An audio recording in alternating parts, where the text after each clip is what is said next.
Right, so hello and welcome back to Books and Things and welcome to another video, and today I wanted to have a quick discussion about reading formats.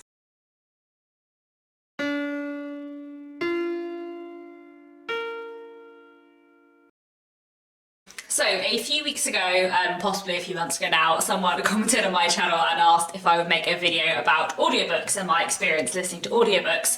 And I was thinking about it, and then I was also thinking about the fact that I've been reading a little bit more on ebook lately, and I thought maybe I would just do a video about reading formats in general and just have a chat about different ways in which I read.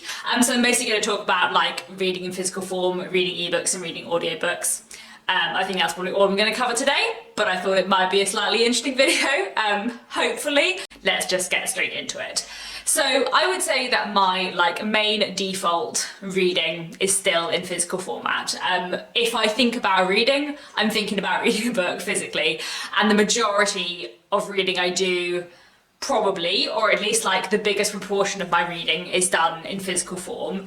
When I think about my TBR and the books I want to get to, usually that is my physical TBR. I have lots of books on my Audible subscription and lots of books on my Kindle that I haven't read yet, but I don't feel the same pressure to read them as I do to read the books that are physically on my shelves that I haven't read yet. Which is strange, but I suppose partly because they're looking at me, and also partly because I feel like in general, I've paid slightly more money for them, so I feel like I need to read them in a way that maybe I don't, because the majority of ebooks on my Kindle I've either bought in promotion or they're free classics.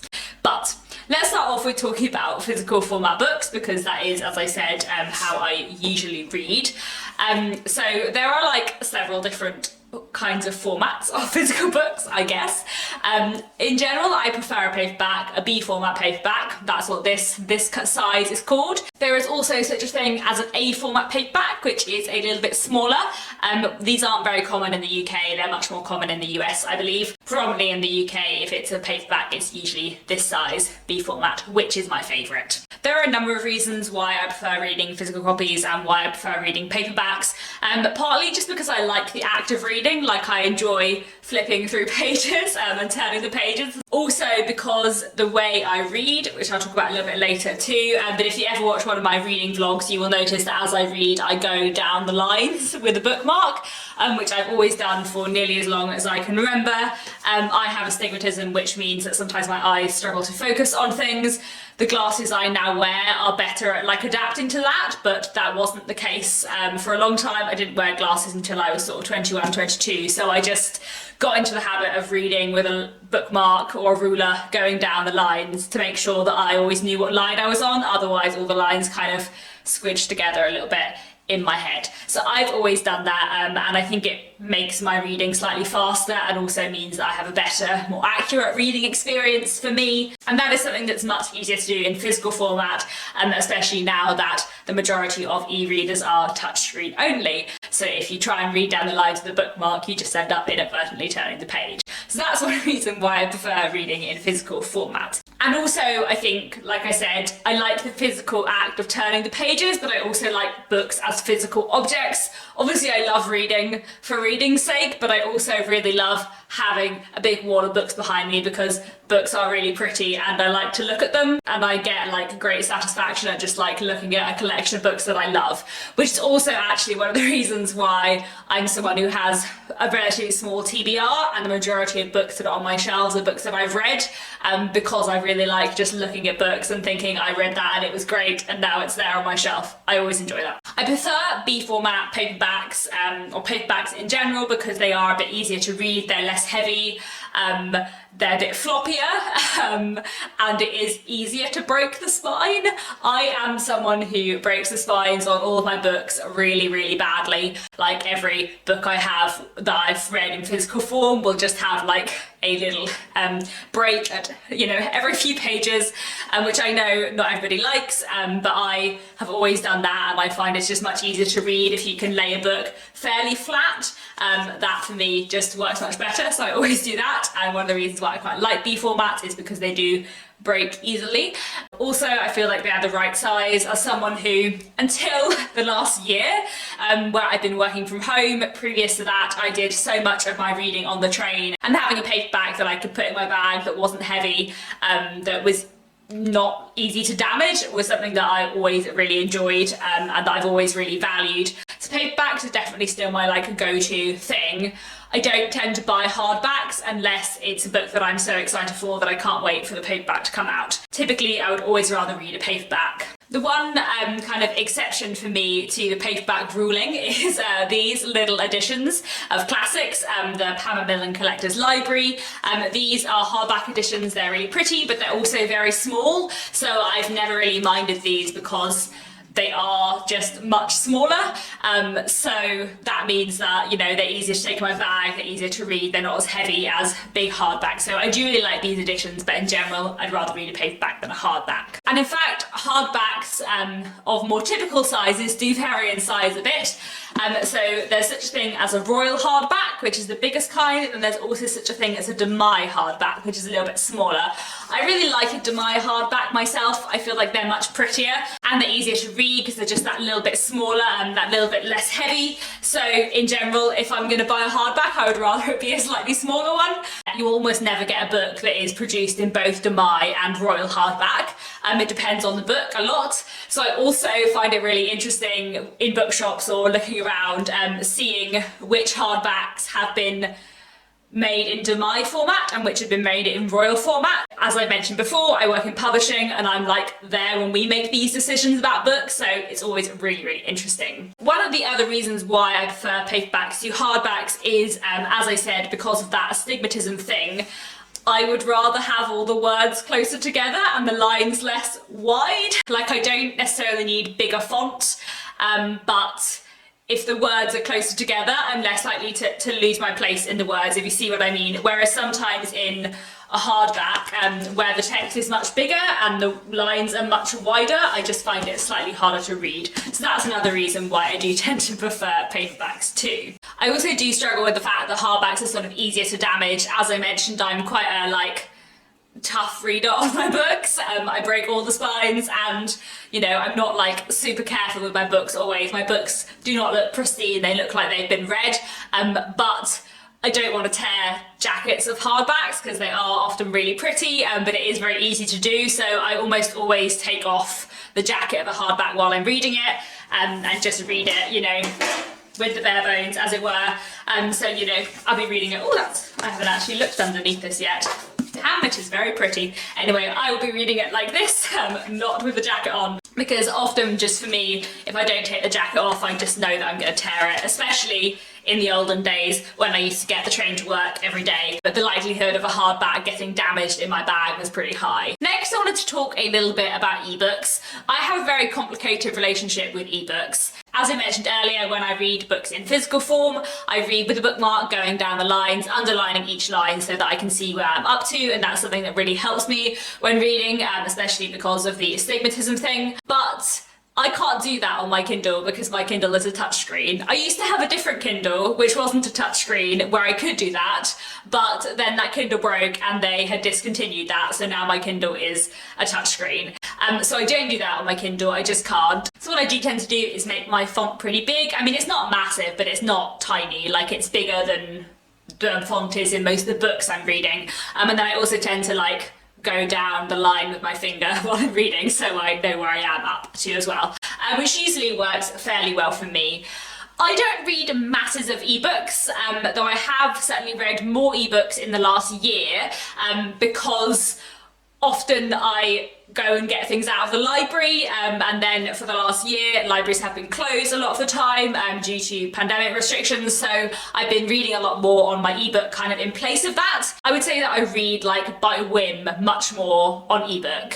Usually when I read a book physically, it's a book that's been on my shelves for a while, I've been planning to read for ages. Usually even if I go out and buy a book in physical form, it's a book that I've been meaning to read for ages, that I want to buy, and then it usually sits on my shelves for a few months before I read it. I don't usually go out and buy a book in physical form and read it immediately, but I do that with ebooks, and I feel like I read on a whim much more in ebook.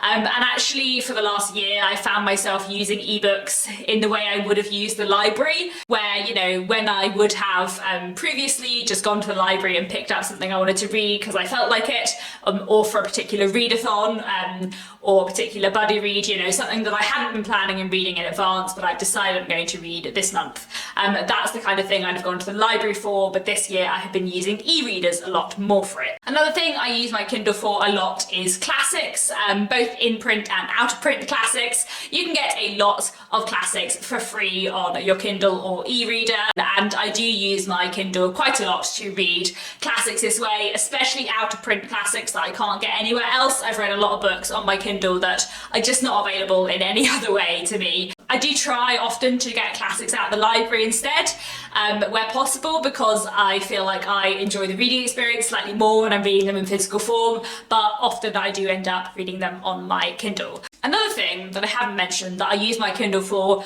tons is reading books for work. I work in publishing, which means I have to read a lot of books for work. I probably read sort of between 5 and 10 books a month that are for my job. They're either submissions, unpublished manuscripts that have been submitted to the publisher where I work by literary agents, or they are books that my publisher is going to be publishing in the next a year to 18 months, which haven't come out yet. So I spend a lot of time reading books that aren't yet published, and I read all of them on my Kindle. Obviously we haven't made proper ebooks of them yet, but if you send a Word document to your Kindle email address, it will translate it into a kind of ebook format for you to read.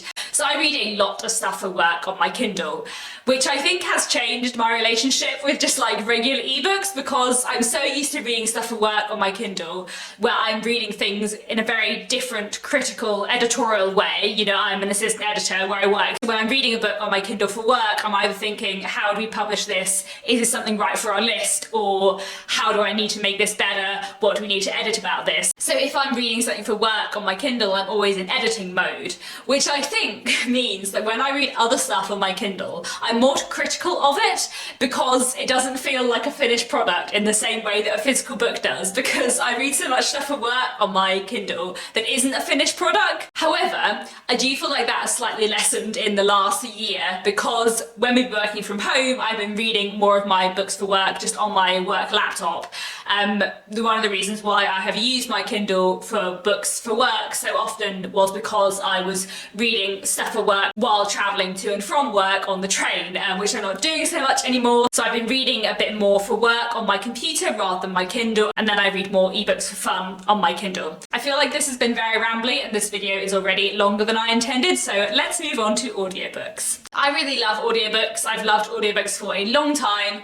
I think I got into audiobooks properly when I was at university, sort of when I was 20, 21 years old. Partly my partner Nick got me into audiobooks because he is a really big audiobook reader, and then I have sort of since discovered audiobooks a little bit more on my own, and there's something that I really enjoy. I probably read 2 or 3 audiobooks a month, and I tend to always have an audiobook on the go. I really like audiobooks for a number of reasons. One, because it is a very different way of reading, which I just enjoy for variations, especially if I'm reading lots of books at a time.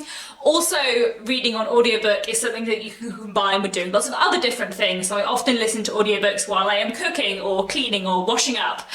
Combining it with household tasks is something I do a lot. And as well as kind of listening to audiobooks while I do household chores, I also listen to audiobooks when I'm exercising or going out on a walk, anything like that. I really like that I can be simultaneously reading and doing something else, so that I can be reading as much of the time as possible. That is something that really, really appeals to me. In general, I'm not a massive video or computer game person, but there is one game which I love, which I'm slightly addicted to, which is a game called Don't Starve, where you are a small person in a forest, and you have to chop down trees and build yourself a camp and find food. I don't play many other games at all, but I'm slightly addicted to Don't Starve. And that's the kind of computer game where, especially if you've been playing it for years and you are reasonably good at it, you don't actually really need to think about what you're doing, you're just kind of playing on autopilot.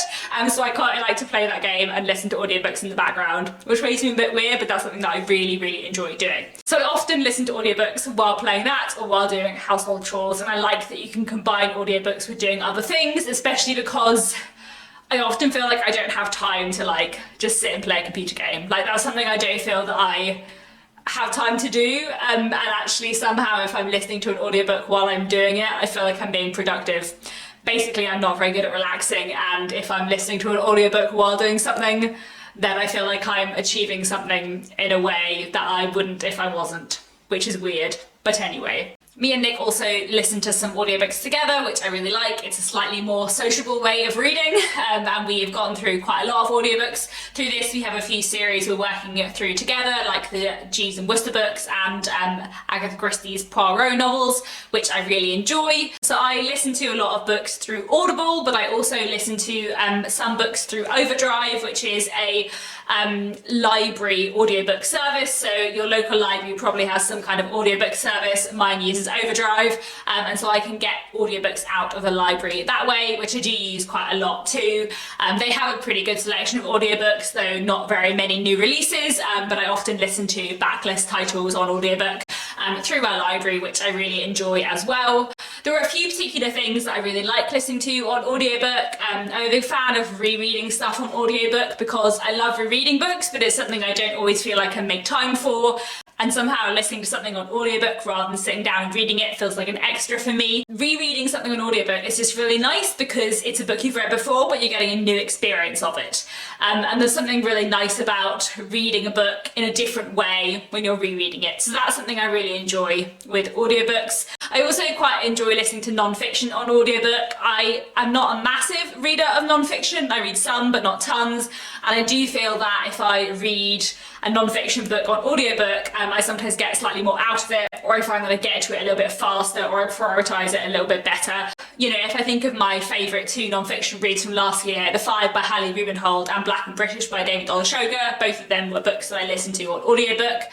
Another thing I would say about my audiobook listening is that I read much more by whim on audiobook, as with ebooks. I don't have a massive TBR list of audiobooks I want to listen to, either through Audible or through my library. I'm much more likely to pick up something random, or if I want to read something particular that I don't have in a physical copy, then I can go and listen to it on audiobook. So Audible is another way, I suppose, I read a little bit more spontaneously rather than the kind of working through my physical TBR that I tend to do a lot of the time when I'm reading physical copies of books. I think I will always love the physical act of reading, and reading a physical book is something that I will always really enjoy, but I also do really, really love an audiobook. So I think that's all I wanted to say today. Just a bit of a rambly discussion about reading formats. I'm very interested to know what your favourite way of reading is. Do you like ebooks? Do you like audiobooks? Do you prefer a pretty standard physical book? And if you prefer standard physical books, do you prefer hardbacks or paperbacks?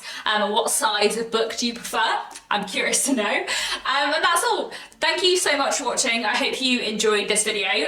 Like I said, please let me know your thoughts down in the comments, and I'll be back very soon with another bookish video.